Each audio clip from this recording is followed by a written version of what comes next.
बिस्मिल्लाहिर्रहमानिर्रहीम। अस्सलामुअलैकुम, मैं हूं सफिया खान। शामिल करते हैं हेडलाइन। मुसल्लह अफवाज भारत की किसी भी जारहियत का जवाब देने के लिए तैयार है। आर्मी चीफ और एयर चीफ की मुलाकात के बाद DGISPR का बयान।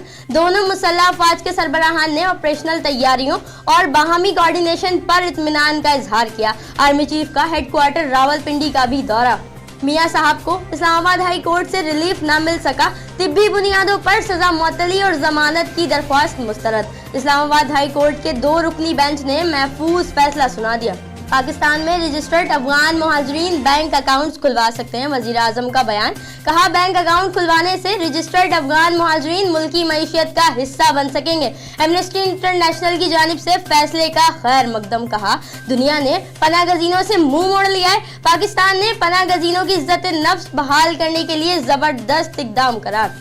कराची मलीर जाफर तैयार सोसाइटी में 3 मंजिला इमारत मुनहदम, 3 लाशें और 4 जख्मियों को निकाल लिया गया। मलबे तले मजीद अफराद के दबे होने का भी खदशा। रेस्क्यू एहलकारों ने सेंसर से इंसानी जानों की तलाश शुरू कर दी। SBCA ने बिल्डिंग गिरने का जिम्मेदार मकान मालिक को करार दे दिया। सरकारी टीवी की वजह से तब्दीली सरकार में दरारें। फवाद चौधरी ने कहा, सेनेट कमेटी ने भी कह दिया MDPTV को फारिग ही समझे। नई मुहलत के बाद फैसल जावेद ने फवाद चौधरी के बयान की तरदीद कर दी।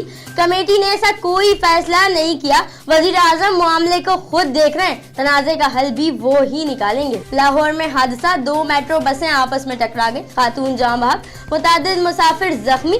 मेट्रो बस सर्विस आर्जी तौर पर मुअत्तल कर दी गई। PSL के पाकिस्तान में शेड्यूल मैचेस के टिकट्स की फरोख्त जारी। कोरियर कंपनी सेंटर पर शायकीन का रश। हर कोई मैच का टिकट हासिल करने के लिए बेचे। एक शनाख्ती कार्ड पर 5 टिकट्स ले सकते हैं। लाहौर और पाकिस्तान में 500 वाले टिकट्स फरोख्त हो गए। फिल वक्त इतना ही। मजीद खबरों और अपडेट्स के लिए विजिट कीजिए हमारी वेबसाइट csnlive.tv। इसके अलावा आप हमें ट्विटर और फेसबुक पर भी ज्वाइन कर सकते हैं। देखते रहिए CSN।